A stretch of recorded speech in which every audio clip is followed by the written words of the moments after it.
What if I told you that eating one specific thing, just a small bite, before your afternoon nap could help your brain recover faster, improve your memory, and even lower your risk of long-term cognitive decline?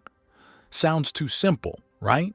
But in Japan, there's a long-standing tradition, one still practiced by some of the country's oldest and wisest physicians, that links what you eat before rest to how well your brain repairs itself afterward. And now, emerging science is starting to back that up. Welcome back to the Senior Health Podcast, where we dive into the habits that help you stay sharper, longer. Today, we're talking about one of the most overlooked parts of brain health after 60, naps. And more specifically, what you should eat before you lie down. So let's bring in the man himself, Dr. Shigeaki Hinohara.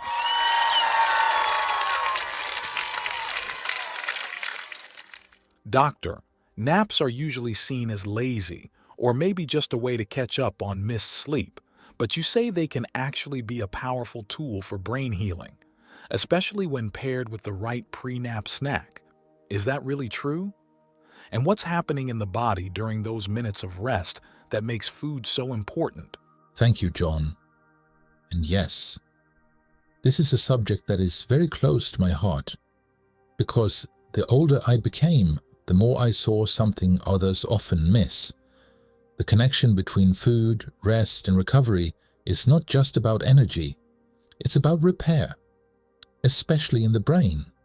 When we take a nap, especially after the age of 60, the brain enters a short but powerful window of restoration.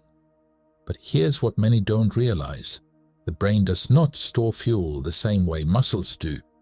It depends on a steady, gentle supply of glucose, amino acids, and certain micronutrients to function and recover properly. If you go into a nap on an empty stomach, especially after a light or skipped lunch, your brain may be running on fumes. The result? You wake up groggy, forgetful, or even more fatigued. That's something I hear all the time. I napped, but I still feel tired. Could that really be linked to what they didn't eat before resting? Exactly. A nap is only as restorative as the conditions you give your body to work with. And for older adults who may already have reduced appetite or irregular blood sugar levels, this becomes even more important. Without a small strategic intake of nutrients, the brain doesn't have the fuel to do what it's meant to during rest: clear toxins, consolidate memory, and restore neurotransmitter balance. This is something we observed in older Japanese communities for generations. Elders would take short afternoon rests, but only after a small, specific type of food. It wasn't random, it was purposeful, and it's only now that science is catching up to explain why those traditions worked so well. That's such a powerful reframe, because people tend to think of naps as passive. You just lie down and let your body do its thing. But you're saying it's more like planting a seed. If you don't give your brain the right fuel, you're not going to get the benefits. So now I'm really curious. What kind of food are we talking about here? Is it something heavy, something sweet, something specific to Japanese culture? What exactly should someone eat before a nap to actually help the brain recover? That is a great question. And just like everything in medicine, the answer lies in balance, not extremes. You don't want something heavy that sends all your blood to your stomach, nor do you want a sugary spike that crashes during your nap. The sweet spot is a light, slow-release snack that supports brain function and mood without overwhelming the digestive system. That makes a lot of sense, especially for Americans who might not have sweet potato handy. So what kind of snack are we really talking about? Something quick, accessible, and backed by science? In Japan, some elders traditionally had a small cup of warm miso broth with tofu before resting. It's light, comforting, and delivers calming amino acids without refilling the belly. But for many in the US, a quarter cup of Greek yogurt topped with a few walnuts and a sprinkle of ground flaxseed offers a similar profile. Complex protein, healthy fats, and just a touch of slow carbohydrate. Greek yogurt provides protein and tryptophan, which the brain uses to make serotonin and melatonin. Walnuts supply omega-3 fats and antioxidants. Studies show even 10 grams a day can boost response time and memory in older adults. And the flax adds fiber and gentle glycemic control. Interesting. So you're suggesting yogurt, nuts, and flaxseed. Those are easy to find and prepare. But is there direct evidence that this combination actually helps with nap recovery or brain clarity in older adults? Indeed. A 2016 Tohoku University study found that older adults who ate a small protein-rich snack before sleep had improved memory consolidation compared to those who avoided food. And more recent research supports nuts in particular. Walnuts have been shown to enhance cognitive performance in aging populations. So, whether you opt for warm miso in Japan or a spoonful of Greek yogurt, with walnuts here, the principle is the same. Provide gentle, restorative nourishment that helps the brain do its cleanup and memory work during rest. But there's another side to this. And it's one most people overlook. Because just as the right food can enhance your nap, the wrong food can quietly sabotage it.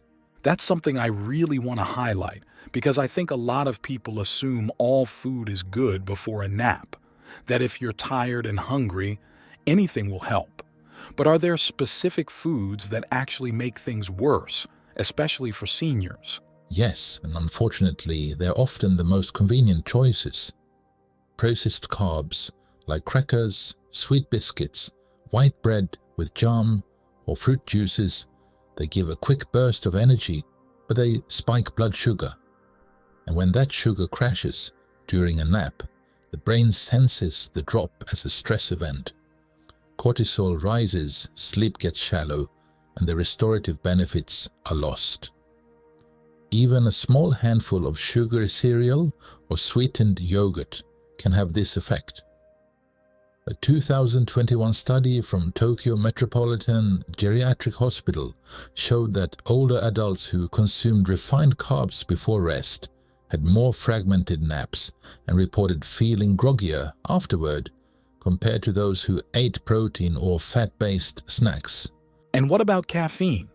I know some people think a tiny bit of coffee before a nap, a caffeine nap, can actually help you feel sharper when you wake up. Is that safe for seniors? That's a very nuanced question. In healthy younger adults, caffeine naps have been studied with some benefit, but after 60, metabolism slows and caffeine can linger longer in the bloodstream. Even a small amount too close to rest can reduce deep sleep stages, increase heart rate, and leave older adults feeling more anxious or mentally scattered afterward. For seniors, especially those sensitive to stimulants or with sleep disorders, I generally recommend avoiding caffeine at least 2 hours before any rest period, including naps. You know, hearing you describe it like that, it really makes me think about how many older adults are unintentionally setting themselves up for failure. They might want to nap or they try to rest, but they're unknowingly doing everything backward. Eating the wrong food, drinking caffeine too close, napping too late, and then blaming their body when they don't feel better afterward. But what you're giving us here, doctor, is hope. That with just a few small changes, things that are totally doable, they can actually turn a nap into medicine. And that brings me to something I've been wondering throughout this whole conversation. Because it's clear that the right nap can sharpen memory, lift mood, even support better nighttime sleep. But what about the long-term effects? If someone starts doing this daily, just one small snack, one smart nap, Does the science suggest that it could actually protect the brain over time? Could it reduce their risk of things like cognitive decline or even dementia? That is exactly the right question to ask, because in medicine, we don't just look at immediate benefits. We ask, does this habit compound over time? And in the case of pre-nap nutrition and strategic rest, the answer is yes. There's growing evidence, both from traditional Japanese practice and modern neuroscience, that short, well-supported naps can improve long-term brain resilience. A 2023 study from the National Center for Geriatrics and Gerontology in Japan tracked over 1,200 older adults for 5 years.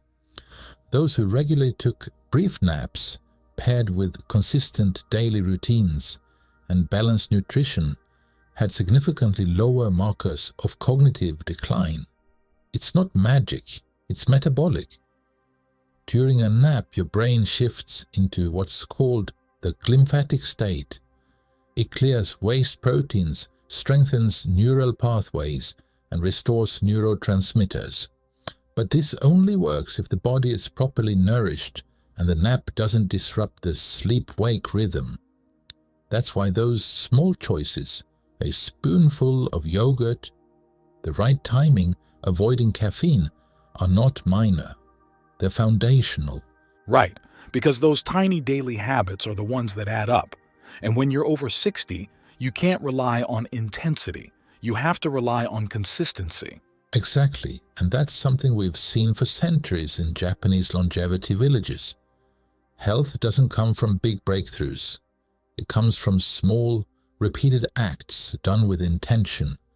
And if I could encourage one habit that costs nothing, takes less than 30 minutes, and could protect the brain for years to come, it would be this. Oh, I have one more question before we wrap up.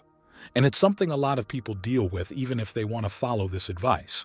What if someone just isn't hungry before a nap? Maybe they had lunch a little later, or they've lost their appetite with age, which I know is common. Should they skip the snack altogether? Or is there a workaround that still gives them some of those brain benefits without forcing food? That's such an important consideration, and one I've encountered often in older patients. As we age, our hunger signals become quieter, and sometimes even a small snack feels like too much. But that doesn't mean we should abandon the idea. In those cases, we focus not on eating for fullness, but on eating for function. A few sips of warm miso broth can provide amino acids and trace minerals. A spoonful of plain Greek yogurt activates the gut-brain axis. Even a few soaked almonds, gently chewed, give the brain that tiny push it needs to begin its repair process. The key is subtlety. Think of it as a nudge, not a meal. You're giving the brain a gentle cue, a signal that says, it's safe to rest, you are supported. That cue can make all the difference. That's really comforting to hear, because I know a lot of people feel guilty or discouraged when they can't follow the plan exactly. But what you're saying is, it's not about rigid rules. It's about adapting with intention. Exactly, and that word, intention, leads perfectly into one last piece of this puzzle, overnapping. It's a trap many fall into, especially retirees or those with more flexible schedules. They lie down for a short rest and wake up 2 hours later, foggier, more disoriented, and unable to sleep that night. The science backs this up. Naps longer than 60 minutes can reduce alertness, throw off circadian rhythms, and even elevate blood pressure in certain older adults. A study from the Kyoto Institute of Health showed that seniors who napped for more than 90 minutes had a higher risk of both nighttime insomnia and morning fatigue. So again, it's not about how long you rest, but how well. It's like anything else in life, right? Not just doing more, but doing it with care, with purpose. That's what separates a routine from a ritual. It's the difference between something that just passes time and something that actually restores you. Yes, and that's beautifully said. In Japanese culture, we have a saying, Yasumi mo kusa no hitotsu. It means even rest must have roots. It's a reminder that rest is not a gap between productive moments. It's part of the cycle, something we shape deliberately, like preparing a garden bed before planting. You don't just collapse into sleep and expect healing. You create the conditions for that healing to happen. That might mean dimming the lights, turning off your phone, having a small bite that calms the nervous system, breathing slowly before you lie down. These are small actions, but they send a message to your body. Now is the time to recover. You are safe. You are supported. You know, I love that, because so many people talk about health in terms of effort. Go harder, do more, fix this. But what you're offering is the opposite. You're saying, slow down, be intentional. And honestly, I think that's what people are really craving, especially in a world that never stops moving. Exactly. Just like a tree needs the right soil to grow, your rest needs the right setup to truly heal you. And when that happens, even a nap, even 20 minutes, becomes something sacred, something that brings you back to center. So if there's one message to carry forward today, let it be this. Don't underestimate the nap. With the right timing, the right nourishment, and the right spirit, even a few quiet minutes can help protect your brain, renew your energy, and bring you back to yourself. That was incredible. Doctor, your words today have been more than just advice. They've been a reorientation, a powerful reminder that health isn't always about big interventions or expensive tools. Sometimes it's about the smallest hinge swinging the biggest door. And I hope everyone listening walks away with that same sense of calm confidence that yes, even a 20-minute nap supported by a spoonful of the right food and a few moments of stillness can be enough to change your day, and maybe even your brain long term. If you found this helpful, don't forget to share it with someone you care about. Because we're all aging, but we don't have to do it blindly. We can do it together, smarter, stronger, and more awake to what actually matters. Thank you for joining us on the Senior Health Podcast. I'm Dr. John Grant, and I'll see you in the next one.